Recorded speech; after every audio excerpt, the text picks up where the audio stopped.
చాలా వేగంగా దూసుకుపోతా ఉన్నారు డైరీ ప్రొడక్ట్స్ రంగంలో. అంటే చేరుకోవాల్సింది ఇంకా ఎంత ఉంది? రాబోయే భవిష్యత్తుకి కావాల్సిన దాన్ని జనానికి తెలియజేయడంలో కొంత మాత్రమే ముందుకెళ్ళామండి. మా టార్గెట్ ఏంటంటే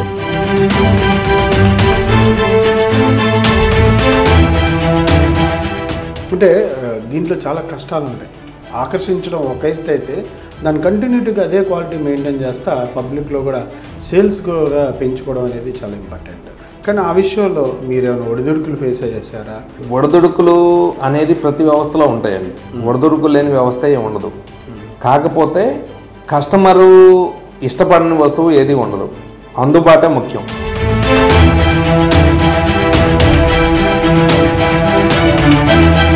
కుండ పెరుగు అనేది అందరు చాలామంది పెట్టారు, కంటిన్యూ చేస్తున్నారు, కానీ నెంబర్స్లో మాత్రం డిఫరెన్సెస్ అనేది ఉంది. కుండ పెరుగు ఇవాళ ఎక్కడెక్కడ ఏ సైజెస్లో అందుబాటులో ఉంది? కుండ పెరుగు యాక్చువల్గా అండి కేజీ అర కేజీ కుండలే ఎక్కువ ప్రజలు ఇంపార్టెన్స్ ఇస్తారు. ఎందుకంటే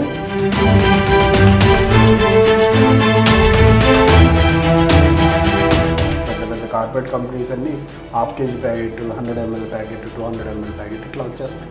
మరి రేటు వ్యత్యాసంలో చూస్తే దానికి దీనికి ఎంత ఎక్కువ పెట్టాల్సిన అవసరం ఉంది కస్టమర్? అంటే ఇక్కడ క్వాలిటీ వేరియేషన్స్ ఉంటాయండి. ప్యాకెట్ పెరుగులో డిటిఎం ప్యాకెట్ ఉంది, టిఎం ప్యాకెట్ ఉంది. ఏ ప్యాకెట్నైనా కస్టమర్కి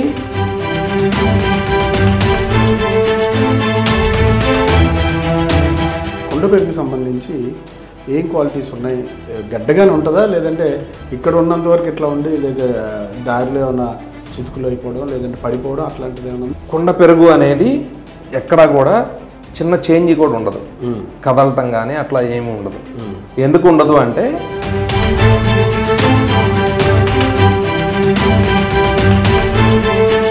ఇవాళ అందరూ డైరీ ప్రోడక్ట్స్ రంగంలో విజిట్ చేయడం, ఫ్యాక్టరీస్కి వెళ్ళి విజిట్ చేయడం అంటే ఏ ప్రాంతంలో అయినా సరే పెరుగుతుంది. ఎందుకని అంటే అందరూ డైరీ ప్రోడక్ట్స్ మీద ఆ బిజినెస్లోకి వెళ్ళాలనే ఆలోచన ఎందుకు చేస్తున్నారు? ఎవరైతే మీటింగ్లకు వెళ్తున్నారో, ఎవరైతే కాల్స్ చేస్తారో, ఎవరైతే డైరీ విజిట్కి వస్తారో, విజిట్కి వచ్చిన ప్రతి ఒక్కళ్ళు వ్యాపారం పెట్టలేదు.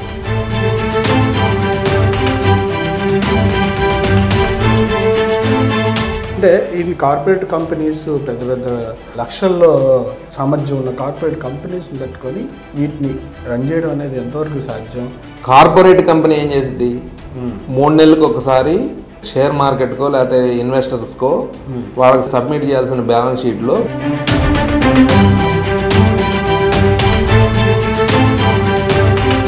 ఇలాంటి పరిశ్రమలు, చిన్న చిన్న కుటీర పరిశ్రమలు వస్తే రైతాంగ రంగంలో కావచ్చు, డైరీ ప్రోడక్ట్స్లో రైతు బెనిఫిట్ అవుతుందా? చిన్న పరిశ్రమల ద్వారా పాడి అనుబంధ రంగాలు, ఫుడ్, ఆహారపు అనుబంధ పరిశ్రమల ద్వారా రైతుకు లాభం జరిగే అవకాశం ఉందండి. రైతు కూడా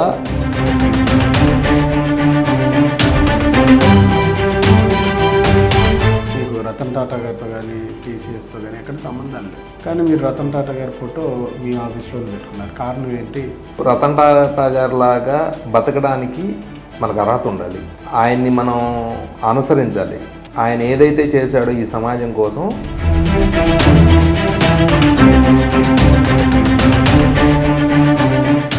నేడు ఆంధ్రప్రదేశ్ రాష్ట్రంలోని రైతన్న మిల్క్ డైరీలో ఉన్నాం. రైతన్న మిల్క్ డైరీ వల్ల డైరీ ప్రోడక్ట్స్ రంగంలో చాలా వినూత్నమైన ఆలోచనతో కుండ పెరుగు ప్రత్యేకతని నలుగురికి వ్యాప్తింత చేస్తూ, దాంతోపాటుగా కుండ పెరుగు సేల్స్లో గణనీయంగా పావు కేజీ, కేజీ, హాఫ్ కేజీ, దాంతోపాటు 10 కేజీల కుండ పెరుగును కూడా అందిస్తూ పన్నీరు, నెయ్యి వీటన్నిటితో పాటు బఫెలోకి, కౌగి అనే ప్రత్యేకతని 2 వివరిస్తూ డైరీ ప్రోడక్ట్స్ రంగంలో దూసుకెళ్ళిపోతా ఉంది. రైతన్న మిల్క్ డైరీకి సంబంధించి ఎండీ అయినటువంటి కమ్మ నాగమల్లేశ్వరరావు గారితో వాళ్ళ ప్రత్యేక ముఖాముఖి.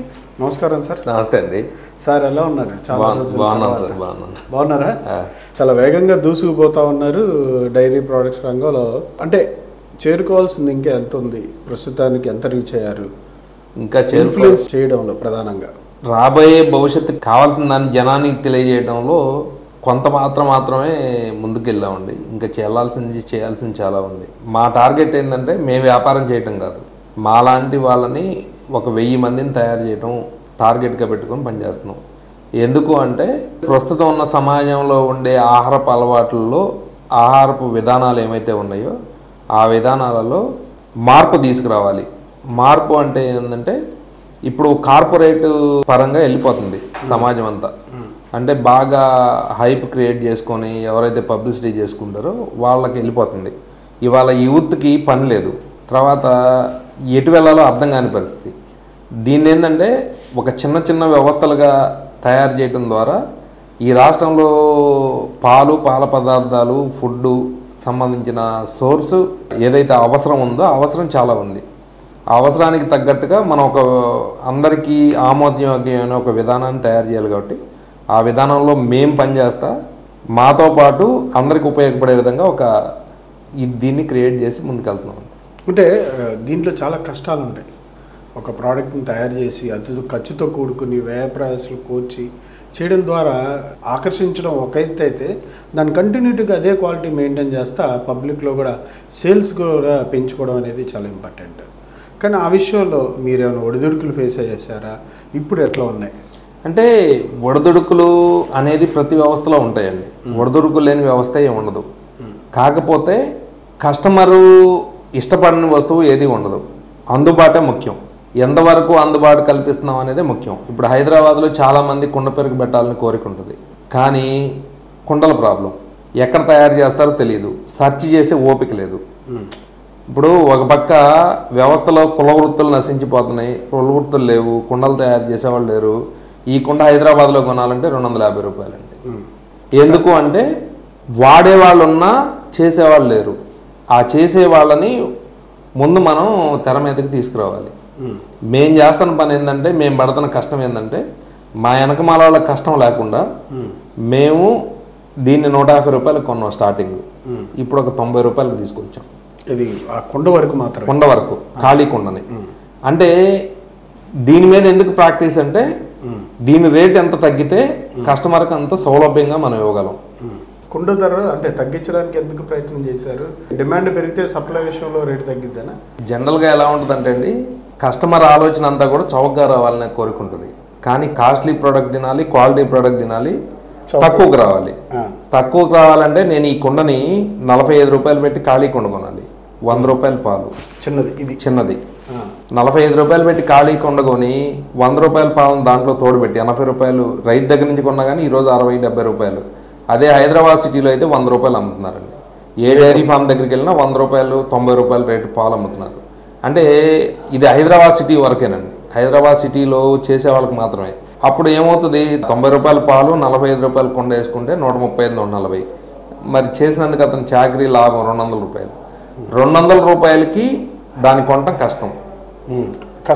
కస్టమరు దాన్ని అప్పుడు ఏం చేయాలి, దీని ఉత్పత్తిని పెంచాలి, కుండల తయారీ విధానాన్ని పెంచాలి. పెంచినప్పుడు దాని కుండ మ్యాక్సిమం ఎంతైతే తగ్గిద్దో, ఒక ప్లాస్టిక్ బకెట్ కూడా ఈరోజు 20 రూపాయలు పడుతుందండి, కేజీ బకెట్. అదే 20 రూపాయలకి మనం కుండను తీసుకురాగలిగినప్పుడు కస్టమర్కి మనం తక్కువ రేట్లో అతని బడ్జెట్లో మనం కరుణ్ ఇవ్వగలం. కాబట్టి కుండ పెరుగుని చేయాలి అంటే ఏదో 4 కుండలు కొనుక్కొచ్చి 4 కుండలు చేయడం ద్వారా ఇది చేయకూడదు. మనం దీన్ని ఒక వ్యవస్థగా మార్చాలి. ఆ మార్చే పనిలో కొంత ఎఫర్ట్ పెట్టి కొన్ని రోజులు కష్టపడి చాలా రీసెర్చ్ చేసి ఈ కుండలు తయారు చేసే వాళ్ళందరినీ ఒక ప్లాట్ఫామ్ మీదకి చేర్చి వాళ్ళతో మాట్లాడి, మీకు వ్యాపారం రావాలి అంటే రేటు తగ్గించాలి. ఏదో రోజుకో 10 కుండలు చేసుకుని కూర్చుంటే అవ్వదు. అది చేయడం వల్ల ఉపయోగం లేదు. ఇది నెంబర్ పెంచితే మీ కుటుంబాలు బాగుపడతాయి, కస్టమర్కి సౌలభ్యం కలిగిద్ది. దీనివల్ల ఏం ఉపయోగం ఉంది అంటే, కుండలు తయారు చేయడం వల్ల మీ ఆదాయం ఎదుగుతుంది, కస్టమర్కి ఆరోగ్యం వస్తుంది, మాలాంటి వాళ్ళకి వ్యాపారం వస్తుంది.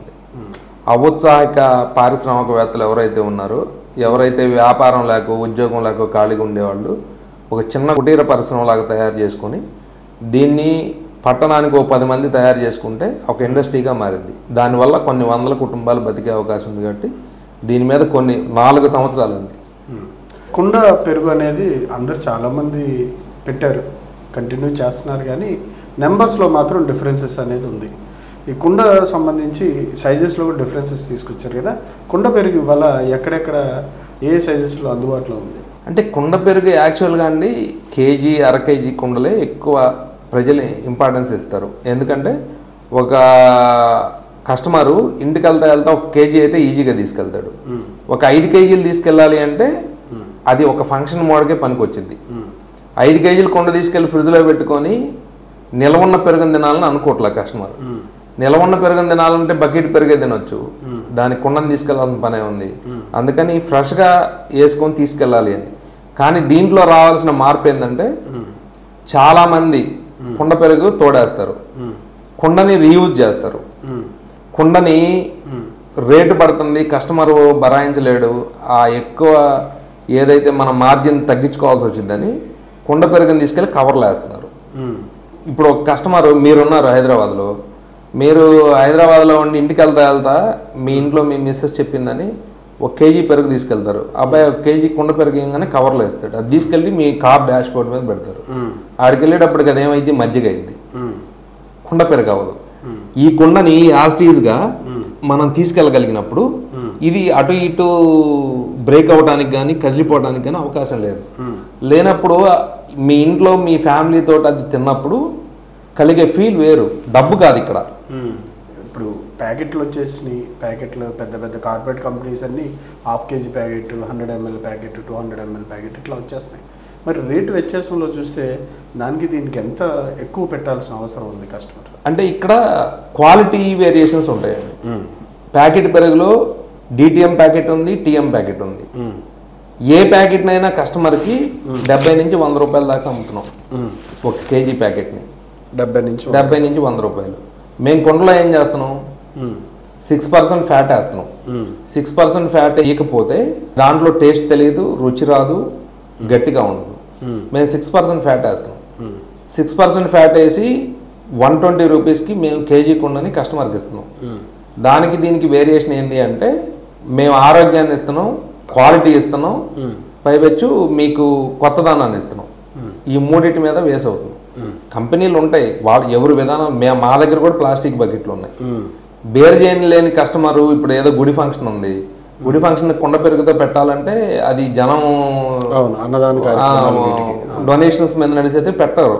కాబట్టి అది ప్లాస్టిక్ బకెట్తోనే ఇస్తున్నాం. ప్లాస్టిక్ బకెట్ విధానం కూడా ఉంది కానీ దాన్ని మార్చాలనేగా మనం ప్రయత్నం చేస్తున్నాం. కుండ పెరుగు ఇన్నోవేటివ్గా చేయాలి. ఈ కుండ పెరుగు ద్వారా లభించే పోషకాలు అవన్నీ ఎక్కడికి వెళ్ళకుండా మనిషి శరీరంలో ఉన్నాయి. ఇట్లాంటి ఆలోచన చేసినప్పుడు రెస్పాన్స్ అనేది ఎట్లా అనిపించింది? ఇప్పుడు ఎట్లా ఉంది రెస్పాన్స్ పబ్లిక్ దగ్గర నుంచి? నేను ఎప్పటికైనా ఎవరికైనా చెప్పేది ఏంటంటే, మీరు ఒక కొత్త వ్యవస్థని ఒక సమాజానికి పరిచయం చేసినప్పుడు సమాజం అంతా మోసగా ఒక దారిలో వెళ్తున్నప్పుడు కొత్తదనాన్ని ఎంకరేజ్ చేయాలి అంటే ఫస్ట్ నువ్వు అందుబాటులోకి తీసుకురావాలి. అందుబాటులోకి తీసుకురావడం ద్వారా అందరూ కొంటారండి. మనం ఏంటంటే ఓన్లీ ఒక సోషల్ మీడియా ప్లాట్ఫామ్ మీద ఒక చోట దీన్ని పబ్లిసిటీ చేయడం ద్వారా వ్యాపారం పెరిగిద్ది అనుకోవడం కష్టం. కస్టమర్కి ఎప్పుడైతే అందుబాటులోకి వచ్చిందో, అందుబాటులోకి వచ్చినప్పుడు దాని రెగ్యులర్ యూజ్ పెరిగిద్ది. మేము చేస్తుంది ఏంటంటే ఒకేసారి మార్కెట్ మొత్తం ఎస్టాబ్లిష్ అవ్వలేదు. ఎందుకు అవ్వలేదు అంటే ఇది రేర్ ప్రోడక్ట్, నీకు ఎక్కడా దొరకదు. ముందేంటంటే దీని తయారీ పెంచాలి. తయారీ పెంచిన తర్వాత మాత్రమే కస్టమర్కి అందుబాటులోకి వెళ్ళాలి. మేము 100 కుండలతో 150 రూపాయలు కొని 100 కుండలతో స్టార్ట్ చేసిన రోజు మేము విచ్చలవిడిగా మార్కెట్లోకి వెళ్ళి స్టోర్స్ ఓపెన్ చేసినంత మాత్రాన కస్టమర్కి అది గిట్టుబాటు అవ్వదు. ఒకరోజు తినరాడు, ప్రహాసనంగా మారిద్ది. అది ఏదో మనం వెళ్ళాం కాబట్టి ఏదో ఒక అద్భుతమైన ప్రోడక్ట్ని ఒక 500 పెట్టి కొనుక్కున్నాం, ఈ రోజు తిన్నాం. రోజు తినలేడుగా. నేను రోజు తినేదాకా దాని మీద R&D చేసి రీసెర్చ్ అండ్ డెవలప్మెంట్లో కొత్త వాళ్ళని క్రియేట్ చేసుకొని కుండల తయారీ పెంచుకొని ఇప్పుడు ఒక లెవెల్కి తీసుకొచ్చాడు. మా దగ్గర చూడండి, మీరు 1,00,000 కుండలు మా దగ్గర స్టాకే ఉంది. భారతదేశంలోనే ఇంత పెద్దగా కుండ పెరుగుని ఫ్యాక్టరీలో తయారు చేసేవాళ్ళు ఎవరు లేరు, మేము తప్ప. అంటే ఇది నేను సాధించిన గొప్పతనం కాదని. ఇది చూడటం ద్వారా ఎవరైతే మాకు పని లేదు, మేము ఖాళీగా ఉన్నాం, మాకు ఇబ్బంది ఉంది, మాకేం చేయడానికి బిజినెస్ లేదనుకున్న వాళ్ళు మీరు మీ ఊర్లో ఇది పెట్టడం ద్వారా మీ స్థానికంగా ఉండే రైతుల నుంచి లోకల్లో పాల్గొనవచ్చు, లోకల్లో మీరు ఉద్యోగాలు ఇవ్వచ్చు, మీరు ఒక పారిశ్రామికవేత్తగా ఎదగవచ్చు. ఇది ఎవరైనా నేర్చుకోవాలనుకున్న వాళ్ళకి మేము ఫ్రీగా సర్వీస్ ఇస్తాం, ఫ్రీగా నేర్పిస్తాం. అంటే దాని దగ్గరికి వెళ్ళే ముందుకి కుండ పెరుగుకి సంబంధించి ఏం క్వాలిటీస్ ఉన్నాయి? గడ్డగానే ఉంటుందా, లేదంటే ఇక్కడ ఉన్నంత వరకు ఇట్లా ఉండి, లేదా దారిలో ఏమైనా చితుకులు అయిపోవడం లేదంటే పడిపోవడం అట్లాంటిది ఏమైనా ఉందా? క్వాలిటీ విషయంలో చూపిస్తారు ఒకసారి. అంటే జనరల్గా ఎట్లా ఉంటుందంటే అండి, కుండ పెరుగు అనేది మీరు చూడండి ఎక్కడా కూడా చిన్న చేంజ్ కూడా ఉండదు, కదలటం కానీ అట్లా ఏమి ఉండదు. ఎందుకు ఉండదు అంటే ఈ కుండకు సంబంధించి ఇది మట్టి, ఇది మట్టి, ఈ మట్టిని నీట్గా తయారు చేసి కాల్చి దీన్ని తీసుకొస్తారు. ఇది తీసుకొచ్చిన తర్వాత కూడా మేము ఏ రోజు కుండలో ఆ రోజు వాడమండి, మేము స్టాక్ పెడతాం. మా దగ్గర చూడండి దాదాపుగా ఒక 70 నుంచి 80 వేల కుండలు స్టోర్ చేసి ఉన్నాయి. ఇది మాకు అవసరాన్ని బట్టి రిక్వైర్మెంట్ తీస్తూ ఉంటాం. మళ్ళీ కొత్తగా వచ్చాయి ఒక పక్క పేర్చుకుంటూ వెళ్తూ ఉంటారు, ఫ్రెష్గా వచ్చినాయి అనుకుంటాయి ముందు వెళ్తూ ఉంటాయి. దీనివల్ల ఏమైందంటే ఇది మట్టితో తయారు చేయటం వల్ల ఈ కుండకి మట్టికి ఏముంటుంది అంటే, మీరు ఎండాకాలం చూడండి విపరీతంగా భూమి మండుతూ ఉంటుంది. ఒకసారి వర్షం పడినప్పుడు వాటర్ అంతా పీల్చుకుంటుంది, మళ్ళీ ఎండగాసింది, మళ్ళీ పొడిబారిపోయింది, మళ్ళీ నీళ్ళు అవ్వాలి. సేమ్ యాజ్ ఇట్ ఈజ్గా అదే కుండలో ఉండే లక్షణాలు, అదే మట్టిలో ఉండే లక్షణాలుగా కుండకు కూడా వచ్చేది. ఎప్పుడైతే పాలను దీంట్లో తోడు పెడతామో, తోడు పెట్టినప్పుడు దీంట్లో ఉండే వాటర్ కంటెంట్ సాలిడ్ ఫ్యాట్ మిగిలి మిగతా వాటర్ అంతా కూడా ఇది పీల్చివేయబడింది పెరుగులో ఉన్నటువంటి. అప్పుడు ఏమైందంటే ఒక స్టాండర్డ్గా ఉండే స్ట్రక్చర్ మాత్రమే ఉంటుంది. దీన్ని తీసుకెళ్ళి కూలింగ్లో పెట్టడం ద్వారా అది ఇంకా గట్టిపడి మీరు కుండ బోర్లు ఇచ్చినా పక్కకి పెట్టినా ఎదురుగా పెట్టినా ఎలాంటి ఇది ఉండదు. మీరు రేపొద్దున తినాలి అనుకున్నప్పుడు తీసుకెళ్ళి 1 గంట 2 గంటలు బయట పెట్టుకొని ఆ కూలింగ్ తగ్గడం ద్వారా మీకు ఆ టేస్ట్, ఆ డిఫరెన్స్ క్లియర్గా తెలిసింది. మీరు బయట పెరుగుకి ఈ పెరుగుకి డిఫరెన్స్ ఏంది. ప్రతి వినియోగదారుడికి రోజువారీ అవసరంలో పెరుగు అవసరం కాబట్టి దాన్ని ఇంకొంచెం వేరియస్గా అందుబాటులో తీసుకురావాలని ప్రయత్నం మీద, అంతే కదండి. ఇప్పుడు ఏ నగరాల్లో అందుబాటులో ఉంది ఇక్కడ? మేము ఇప్పుడు గుంటూరులో ఇస్తున్నాం అండి. డోర్ డెలివరీ అనేది గుంటూరులో ఇస్తున్నాం. గుంటూరు ఒక్క జిల్లాలో, గుంటూరు సిటీలోనే ఇస్తున్నాం. కానీ ఫంక్షన్స్కి అయితే ఇటు నెల్లూరు, ఇటు మార్కాపురం, ఇటు మిర్యాలగూడ, అటు కోదాడ, ఇటు తణుకు వరకు కూడా బల్క్ సప్లై చేసాం. ఓన్లీ అది పెళ్ళిళ్ళ ఆర్డర్లకు మాత్రమే సప్లై చేసాం. మేము చిన్న చిన్న ఆర్డర్లకు అయితే ఇవ్వలేదు. ఇప్పుడైతే చాలామంది అడుగుతున్నారు, కేజీ కుండలు, అర కేజీ కుండలు అలా చేయాలి, ఇవ్వండి మేము కావాలి అని అడుగుతున్నారు. విజయవాడలోనే ఒక స్టోర్ కృష్ణలంకలో ఒకటి చూసాం, కుదిరితే అక్కడ ఓపెన్ చేసి దీన్ని హోమ్ డెలివరీ సిస్టంలో స్టార్ట్ చేద్దామని. అంటే ఒకేసారి స్టాల్స్ లాగా అట్లా కాకుండా హోమ్ డెలివరీ పర్పస్లో చేద్దామని ఒక ప్లానింగ్ ఉంది. ఇంకా ఎగ్జిక్యూట్ చేయలేదు. దీంతో పాటు అంటే ఇవాళ అందరూ డైరీ ప్రోడక్ట్స్ రంగంలో విజిట్ చేయడం, ఫ్యాక్టరీస్కి వెళ్ళి విజిట్ చేయడం అంటే ఏ ప్రాంతంలో అయినా సరే పెరుగుతుంది. ఎందుకని అంటే అందరూ డైరీ ప్రోడక్ట్స్ మీద ఆ బిజినెస్లోకి వెళ్ళాలనే ఆలోచన ఎందుకు చేస్తున్నారు? మీరు గమనించిన అంశాలు ఏంటి? మీ దగ్గర కూడా చాలామంది మీరు విజిట్ చేయడానికి పిలుస్తున్నారు, మీ ఫ్యాక్టరీ ఎలా ఉంది, ఎలా మందికి చేస్తున్నా పిలుస్తున్నారు. కానీ దాంట్లోనే బిజినెస్ చేయాలన్న ఆలోచనతో కూడా మీ దగ్గర కలవడానికి వస్తాం. అంటే ఎంతవరకు ఇంప్లిమెంట్ అవుతున్నాయి, అందరూ ఈ రంగం ఎంచుకోవడం ఎంతవరకు కరెక్ట్, దాని ద్వారా వచ్చే నష్టాలు ఏంటి, దాని ద్వారా వచ్చే లాభాలు ఏంటి అనేది కొంచెం విశ్లేషణ. అంటే నేను రాజకీయం మాట్లాడటం ఇష్టం లేదు, కానీ నాకు ఫేస్బుక్, యూట్యూబ్, ఇన్స్టాగ్రామ్ చూసి ఫోన్లు చేసేవాళ్ళు ఎలా ఉంటారంటే, ఒకప్పుడు మనం చిన్నప్పటి రోజుల్లో పూర్వంలో కమ్యూనిస్టు యోధుల పోరాటాలు ఉండేవి. కమ్యూనిస్టు యోధుల పోరాటాలు ఎలా ఉంటాయంటే, వాళ్ళు మీటింగ్ పెట్టినప్పుడు ఉద్రేకభరితంగా ఈ సమాజాన్ని మొత్తం విముక్తి చేయాలి అనే విధంగా వాళ్ళ స్పీచ్ ఉంటుంది. వినేవాడికి కూడా రోమాలు లెక్కబడుతూ ఉంటాయి అన్నమాట. కానీ వాళ్ళ అధికారంలో రావడం సాధ్యపడిద్దా అంటే ఈ దేశంలో అధికారం రావడానికి సాధ్యపడలా. మనుషుల్ని ఉత్తేజపరచడానికి, ఉద్రేకపరచడానికి, లేదంటే వాళ్ళలో ఉండే దీన్ని తీసేయడానికి మాత్రమే వాళ్ళ మీటింగ్ ఉపయోగపడుతుంది. వాళ్ళు గెలవాలంటే ఏం చేయాలంటే బ్యాలెట్ బాక్స్ పక్కన ఉండాలి. మీటింగ్ వినేటప్పుడే కనుక బ్యాలెట్ బాక్స్లో ఓట్ వేయడం అయితే గెలుస్తారు. అది జరగదు కదా. ఇది కూడా అంతే. ఎవరైతే మీటింగ్లకు వెళ్తున్నారో, ఎవరైతే కాల్స్ చేస్తారో, ఎవరైతే డైరీ విజిట్కి వస్తారో, విజిట్కి వచ్చిన ప్రతి ఒక్కళ్ళు వ్యాపారం పెట్టలేరు. ఎందుకు అంటే పెట్టాలన్న ఆలోచనలు ఉంటాయి, కానీ డిఫరెంట్ మెంటాలిటీస్తో ఉన్నారు. కానీ ఈ రంగంలోని ఎంచుకొని రావటం ద్వారా సక్సెస్ అయ్యే వాళ్ళ పర్సంటేజ్ రాబోయే రోజుల్లో బాగుంటుంది. కానీ వినూత్నంగా చేయాలి. నీ పాలు ఎందుకు కొనాలి? ఓ పెద్ద బ్రాండ్ ఉంది, ఆ బ్రాండ్ని కాదని నీ పాలు ఎందుకు కొనాలి? దాని గురించి నువ్వేం చెప్పగలుగుతావు? చెప్పగలగాలి అంటే ఫస్ట్ ఫీల్డ్ లెవెల్లో నాలెడ్జ్ తెచ్చుకోవాలి. ఇవాళ వచ్చే పిల్లల పరిస్థితి ఏంటంటే నా దగ్గరికి దాదాపుగా 2 సంవత్సరాలలో ఒక 2 నుంచి 2,500 మంది వచ్చి ఉంటారు. ఈ 3 నెలల్లోనే ఒక 3 నెలల లాస్ట్ 3 మంత్స్లోనే దాదాపుగా 800 నుంచి 1000 మంది వచ్చారు. ప్రతిదీ రికార్డ్ చేస్తాం, ఎంతమంది వస్తున్నారు, ఏ ఊరు నుంచి వస్తున్నారు, ఎలా వస్తున్నారు అని రికార్డ్ చేస్తాం. కానీ వచ్చేవాళ్ళు ప్రతి ఒక్కళ్ళు మేము అమెరికా రెట్ను, కెనడా రెట్ను, మా దగ్గర 3 కోట్లు ఉన్నాయి, ఏమన్నా వ్యాపారం పెట్టేయాలి. ఈ వ్యాపారం ఏ వ్యాపారమైనా వ్యాపారం పెట్టేయాలి. దారిని వెళ్తా ఎక్కడన్నా బోర్డు కనబడితే దాని నెంబర్ తీసుకొని ఫోన్ కొట్టి మేము పెట్టాలనుకుంటున్నాం, మీ అభిప్రాయం ఏంది? టీవీలో ఇన్స్టాగ్రామ్లో రీల్ చూశాడు, ఫోన్ చేశాడు, మేము పెట్టాలనుకుంటున్నాం, ఎలా ఉండిద్ది? అంతే తప్ప ఇది పెట్టాలనుకున్నప్పుడు 3 కోట్ల రూపాయలు పెడితే బయట వడ్డీ ఇస్తే 3 రోజులు 6 లక్షలు వచ్చింది, సంవత్సరానికి 84 లక్షలు వచ్చింది. 84 లక్షలు 3 కోట్లు ఇన్వెస్ట్ చేసి 3 లక్షలు 4 లక్షలు మిగుల్చుకోవటమా? 3 కోట్లు ఇన్వెస్ట్ చేయకుండా నెలకు 1 లక్ష రూపాయలు పెట్టి నువ్వు అనుభవం తెచ్చుకోవడం ముఖ్యమా? సంవత్సరానికి 10 లక్షలు పెట్టి నువ్వు ఈ ఫీల్డ్లో రకరకాల ప్లేయర్స్ ఉంటారు, నాలాంటి వాళ్ళు 100 మంది ఉన్నారు, డైరీ ఫార్మ్స్ ఉన్నాయి. నువ్వు ఫీల్డ్ స్టడీ చేసిన తర్వాత వ్యాపారం పెడితే సక్సెస్ అవుతావు. డబ్బు ఉంది కదా అని వ్యాపారం పెట్టాలనుకోవడం కరెక్ట్ కాదు కదా. ఇవాళ పరిస్థితి మొత్తం అదే. కానీ ఈ రంగం మంచిది, రాబోయే రోజుల్లో సురక్షితం.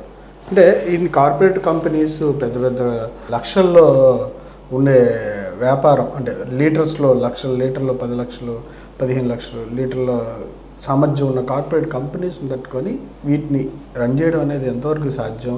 వాళ్ళకి అనుభవం లేదు కానీ డబ్బులు తీసుకొచ్చి పెట్టడం అంటే ఇదేమైనా ఒక అందుకు ఏమైనా మంచిదా?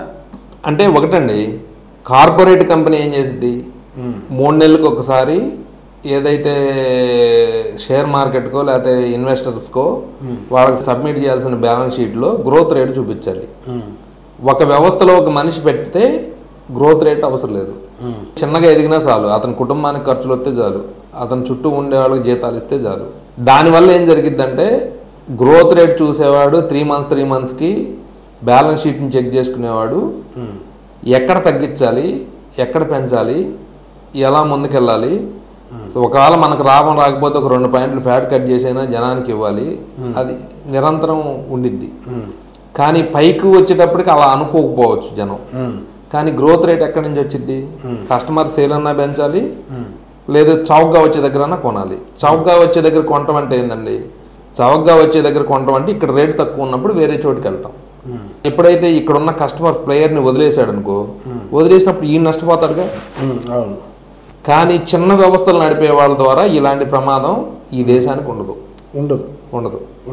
ఎందుకు అంటే ఒక 10,000 లీటర్ల పాలు అమ్మేవాడు డెన్మార్క్ నుంచో లేదంటే న్యూజిలాండ్ నుంచో పౌడర్ దిగుమతి చేసుకోలేడు, బటర్ దిగుమతి చేసుకోలేడు.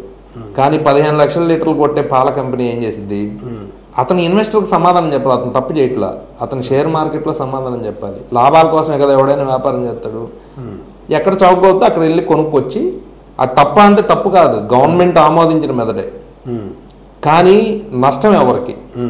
నష్టం లోకల్ పీపుల్కేగా.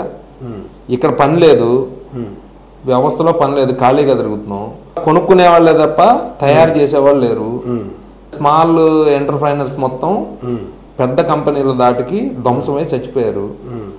దాన్ని నియంత్రించాలి అంటే మనం ఒక కొత్త విధానంలో ముందుకెళ్ళాలి. ఓ పెద్ద మాల్కి ఒక చిల్లర కొట్టుకున్న డిఫరెన్స్. చిల్లర కొట్టు చచ్చిపోయింది, పెద్ద మాల్ వస్తుంది. కొనుక్కునే కస్టమర్ ఏమనుకుంటున్నా అంటే నాకేం నష్టం లేదనుకుంటున్నాడు. కానీ ఏమవుతుంది, ఆ ఎఫెక్ట్ రేపు రైతు మీద పడిపోతుంది. ఇందాక రైతు అంటే గుర్తొచ్చింది. ఇప్పుడు రైతు సిచ్యువేషన్ ఎట్లా ఉంది? ఏమన్నా ఇలాంటి పరిశ్రమలు చిన్న చిన్న కుటీర పరిశ్రమలు వస్తే రైతాంగ రంగంలో కావచ్చు, డైరీ ప్రొడక్ట్స్లో రైతు బెనిఫిట్ అవుతుందా ఎక్కువ? చిన్న పరిశ్రమల ద్వారా పాడి అనుబంధ రంగాలు, ఫుడ్, ఆహారపు అనుబంధ పరిశ్రమల ద్వారా రైతుకు లాభం జరిగే అవకాశం ఉందండి. రైతు కూడా తన విధానాలను మార్చుకోవాలి, జనానికి తెలియజేయాలి, ఆర్గానిక్ సిస్టమ్స్ ఇంప్లిమెంట్ చేయాలి. ఆర్గానిక్ అనేది 1 డేలో రాదు, కొన్ని సంవత్సరాల ప్రాసెస్. అది నిరంతరం చేయాలి. ఏదో ప్రహాసనం కోసం ఒకసారి చేసి 2వ సంవత్సరం వేయకుండా 3వ సంవత్సరం వేయకుండా అట్లా అయ్యేది కాదు. రాబోయే రోజుల్లో ఆ రంగం మీద విపరీతమైన అవకాశాలు ఉన్నాయి, పెట్టుబడులు వస్తాయి. కానీ ఏంటంటే ఆర్గానిక్ సంబంధించి కానీ అది 1 ఎకరమో 2 ఎకరాలు 10 ఎకరాలు వేయటం ద్వారా ఆ లక్ష్యాలు నెరవేరుతాయి అనేది నేను అనుకోవట్లేదు. మీరు అనుకో ఒక యూనిట్గా ఒక గ్రామాన్నో ఒక మండలాన్నో ఒక యూనిట్గా తీసుకొని ఆర్గానిక్ వ్యవసాయం చేయడం ద్వారానే సత్ఫలితాలు వస్తాయి తప్ప ఒక 10 ఎకరాలు ఒక 5 ఎకరాలు వేసి నేను అది ఆర్గానిక్ అని చెప్తే అది మోసపూరితమైన వ్యవహారమే. కానీ అక్కడ చేయడంలో లోపం లేదు, అక్కడ చేయడంలో లోపం ఏముందనుకుంటున్నారా? అదేం లోపం లేదు. కానీ ఆర్గానిక్ అనేది మేము కూడా చేద్దాం 4 ఏళ్ళు నేను ట్రై చేస్తున్నాం, మా వల్ల కాట్లా.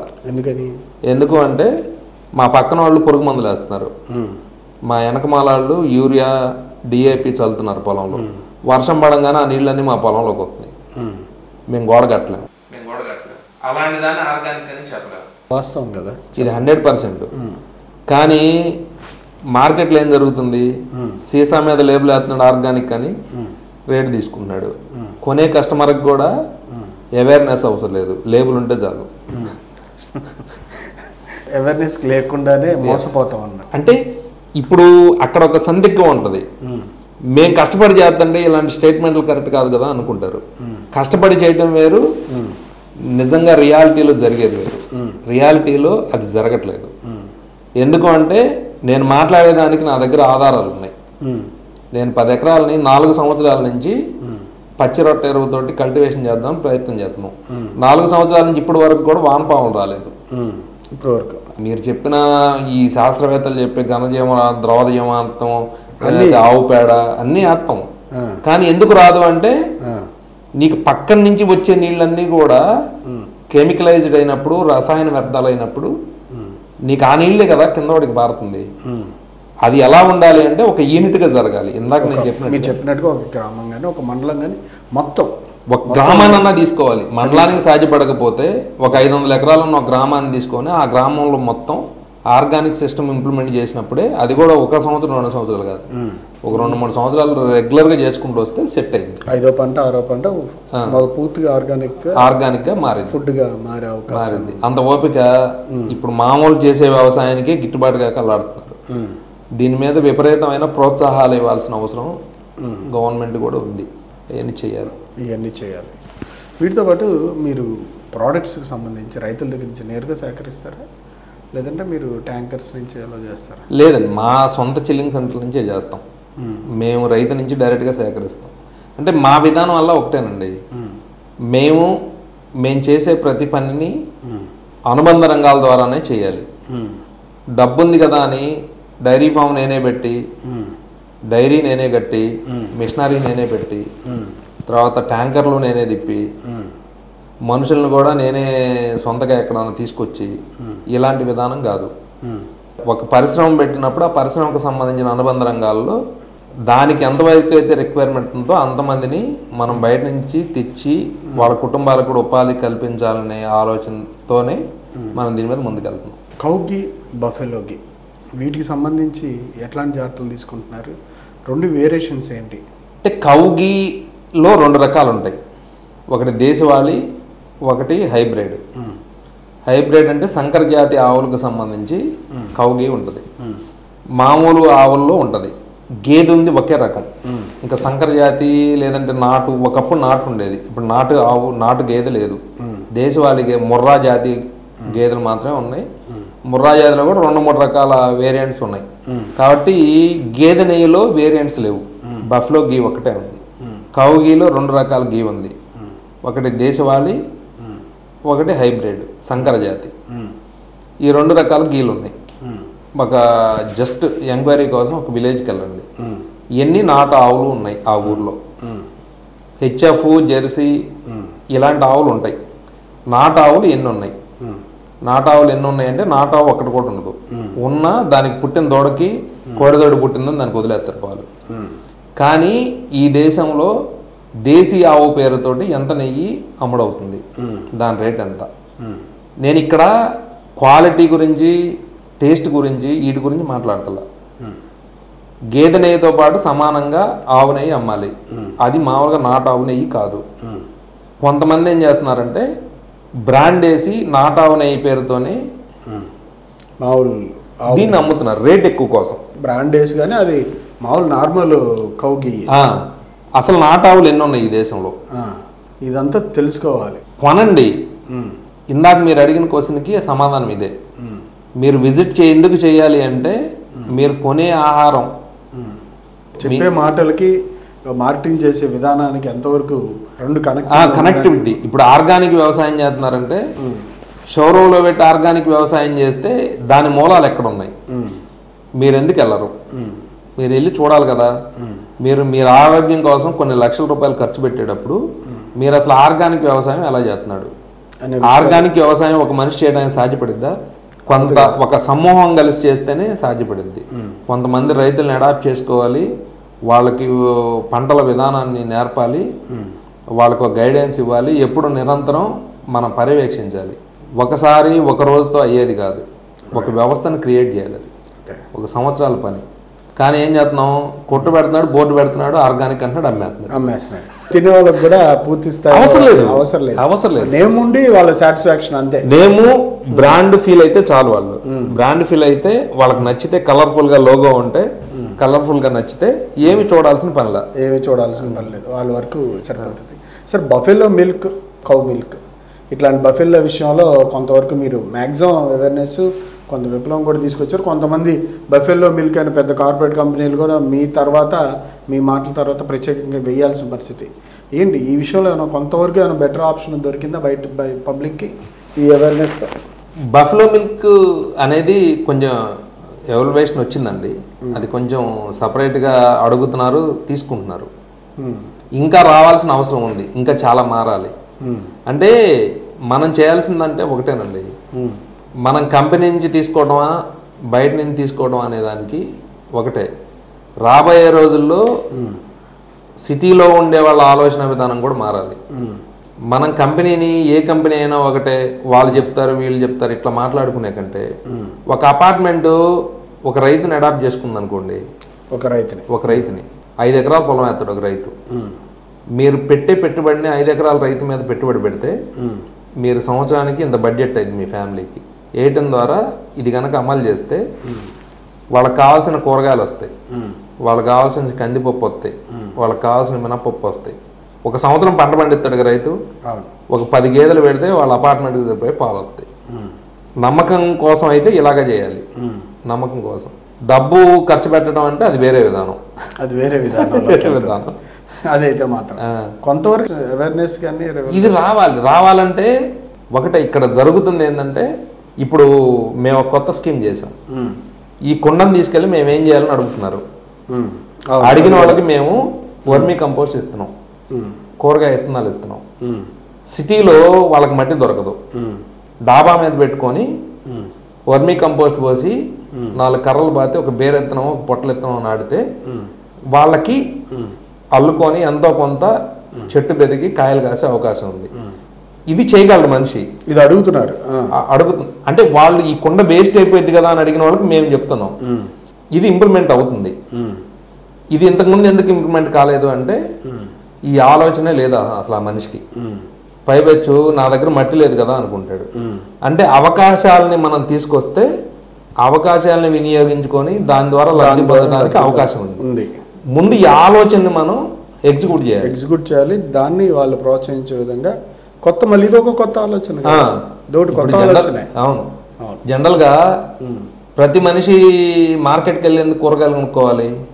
కూరగాయలను కాపించుకునే అవకాశం ఉండి వాడు పెస్టిసైడ్ చేశాడు దొంగనా కొడుకులు అని మనం జనాన్ని తిడుతున్నాం. నీకెందుకు, నీ డాబా మీద ఇది పెట్టుకో, ఒక పాట్ పెట్టుకొని దాంట్లో మట్టి పోసుకొని అల్లిచ్చు. లేదు మీ వసారా ఉంటుంది, సన్ రైజ్ పడుతుంది పొద్దున్నే, అక్కడ పెట్టుకొని ఏదైతే అక్కడ ఉంటుందో ఇనప తడికలు దానికి అల్లించుకో. చాలా అవకాశాలు ఉన్నాయి. అవకాశం ఎలా ఉండిద్ది అంటే నువ్వు ఆ అవకాశాన్ని కళ్ళ ముందుకు తీసుకెళ్ళినప్పుడేమో అమలు చేయాలనిపించింది. కంటికి కనపడినంతసేపు వాడికి అసలు ఎప్పటికీ నిర్జీవంగా ఉంటుంది. ఇది అవకాశాలను క్రియేట్ చేయడం. ప్రతి మనిషికి అంతే.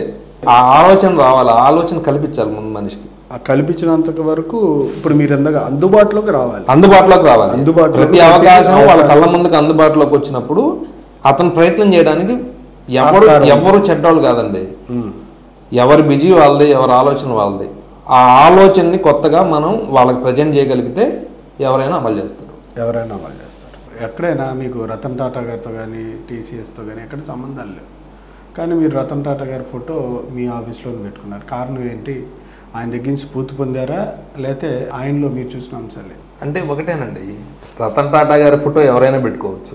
అవును, పెట్టుకోవచ్చులేండి. పెట్టుకోవాలి అంటే ముందు రతన్ టాటా గారి లాగా బతకడానికి మనకు అర్హత ఉండాలి.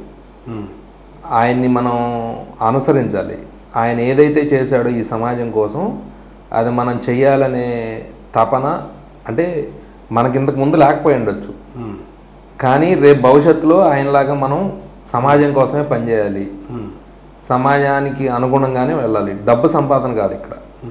డబ్బును సంపాదించే వాళ్ళు టాటా గారి ఫోటో పెట్టుకోరు. నాకు డబ్బులు సంపాదించాలని కోరిక లేదు. ఆయన జీవితాన్ని మనం అనుసరించాలి. ఎందుకు అంటే 200 కంపెనీలు వచ్చినాయి. ఒక లెక్క ప్రకారం లాభాల పరంగా లెక్కేస్తే ప్రపంచంలో ఉన్న వాళ్ళలో ఒక 10వ స్థానం 12వ స్థానం, కానీ ఆయన స్థానాలు లేవు. స్థానాలు లేకపోవడానికి కారణం ఏంటంటే ఫస్ట్ ఇన్వెస్ట్మెంట్, వచ్చిన ఆదాయంలో కంపెనీ కోసం ఇన్వెస్ట్మెంట్, కంపెనీ తర్వాత మిగతా మొత్తం ట్రస్ట్. అంత పెద్ద మొత్తంలో ట్రస్ట్కి ఖర్చు పెట్టి సమాజం కోసం పనిచేసిన వ్యక్తులు ఎవరు లేరు. నేను ఆయన అడుగుజాడల్లో ఆయన భావజాలంతో బతకాలనుకుంటున్నాను. అందుకేనా మీరు P4 ఇప్పుడున్న ప్రభుత్వం P4 విధానాన్ని ప్రకటించినప్పుడు దాంట్లో మీరు ఒక కుటుంబాన్ని దత్తత తీసుకోవడానికి మీరు ముందుకొచ్చారు? అవును, ఒక్క కుటుంబం కాదండి. ఇంతకుముందు నా దగ్గర అంతా బీహారాలు పనిచేసేవాళ్ళు. వాళ్ళకి మనం 12-13 వేలు శాలరీ ఇచ్చి రూమ్స్ ఇచ్చి అంతా అకామిడేట్ చేసి చేసేవాళ్ళం, ఫుడ్ అన్ని. ఇప్పుడు గవర్నమెంట్ P4 తీసుకొచ్చిన తర్వాత జీరో పావర్టీ, ఎవరైతే నిరుపేదలు ఉన్నారో, ఎవరికైతే గడపట్లేదో వాళ్ళని మనం, ఇంతకుముందు ఏంటంటే ఇక్కడ జనం మారరు, ఇక్కడ జనం పనిచేయరు, ఇక్కడ జనంతో మనకు వద్దు అనుకునేవాడిని. కానీ ఇప్పుడు ఏంటంటే కొన్ని ఊళ్ళకి వెళ్ళి ఒక 10 ఫ్యామిలీలు, భార్యాభర్త, కుటుంబం జరిగిన వాళ్ళని, ఇబ్బంది పడే వాళ్ళని తీసుకొచ్చి వాళ్ళకి నచ్చజెప్పి మోటివేషన్ చేసి వాళ్ళని తీసుకొచ్చి మా దగ్గర ఉండే బీహార్ వాళ్ళందరినీ తీసేసాం. ఈ రాష్ట్రంలో 85-90% మొత్తం బీహార్ వాళ్ళు, ఛత్తీస్గఢ్, ఉత్తరప్రదేశ్ వాళ్ళ మీద ఈ రాష్ట్రం బతుకుతుంది. ఈ భారతదేశానికి పవర్ సెంటర్ ఏదైనా ఉంది అంటే వాళ్ళు కనుక ఒకసారి బంద్ చేస్తే గడ్డం చేయించుకునే వాళ్ళ దగ్గర నుంచి, ఇంట్లో పని చేయించుకునే వాళ్ళ దగ్గర నుంచి, డైరీ ఫామ్ నుంచి అన్నీ ఆగిపోతాయి. ఇది భవిష్యత్తు ప్రమాదం. అందుకని నాకు ఆ ప్రమాదం రాకూడదు కాబట్టి ముందుగానే గవర్నమెంట్ ఒక స్కీమ్ పెట్టింది. దాని ద్వారా దాంట్లో నేను జాయిన్ అవ్వకపోయినా నేను రిజిస్టర్ అయ్యాను. ఇంకా దాని మీద పూర్తి మార్గదర్శకాలు రాలేదు, కానీ దాని మీదే చేస్తున్నాం. అది కాకుండా భవిష్యత్తులో ఏంటంటే అది పూర్తిగా ఒక దీనికి వస్తే మేము ఏదైతే వ్యాపారాన్ని విస్తరించాలనుకుంటున్నామో ఒక కుటుంబానికి 50,000, 60,000, లక్ష ఇన్వెస్ట్ చేసి మా వ్యాపారంలో వాళ్ళని కూడా భాగస్వామ్యం చేసి సెంటర్స్, అంటే మేము ఆల్రెడీ ఒక అమ్మాయి చేత పెట్టించాం. 1,00,000 రూపాయలు ఇన్వెస్ట్ చేసి ఒక 7,000 రెంట్ కడుతున్నాం. మా షాప్ పెట్టించాం. ఆ అమ్మాయికి ఒక 3 ఆడపిల్లలు, అలా పెట్టించాం. రాబోయే రోజుల్లో పెట్టించాం. అంటే ఆ అమ్మాయికి ఏం లేదు, 0%. మా దృష్టికి ఇన్వెస్ట్ చేసి పెట్టించాం. రాబోయే రోజుల్లో దీన్ని ఒక పెద్ద, అంటే కనీసం సంవత్సరానికి ఎంత సాధ్యపడితే అంత, అంటే ఎంత సాధ్యపడిద్ది అనేది నేను చెప్పలేనులే, కానీ ఒక 50 నుంచి 100 మంది అలా వాళ్ళ మీద కూడా కొంత ఇన్వెస్ట్మెంట్ పెట్టాలి, వాళ్ళకు కూడా ఒక మన ఆసరా చూపించాలని ఒక ప్లానింగ్ అయితే ఉంది. అది ఎంతవరకు వెళ్ళిద్దో చూడాలి. అది ఎంతవరకు. Best of luck sir. Thank you. Okay sir, thank you sir. Thank you. ఇదండి రైతన్న డైరీ ప్రోడక్ట్స్ గురించి, ప్రోడక్ట్స్లో పాటించే సూత్రాలు, వాటి ద్వారా వినియోగదారులు ఏ విధంగా లబ్ధి పొందుతున్నారు, అట్లాగే క్రియేచర్కి సంబంధించి వ్యవస్థలో ఏర్పాటు దశలో ఉన్నప్పుడు డైరీ ప్రోడక్ట్స్ రంగంలో రావాలనుకున్న వాళ్ళకి వారు ఇచ్చిన సలహాలు మీకు చాలా ఉపయోగపడతాయని ఆశిస్తున్నాం. Thank you.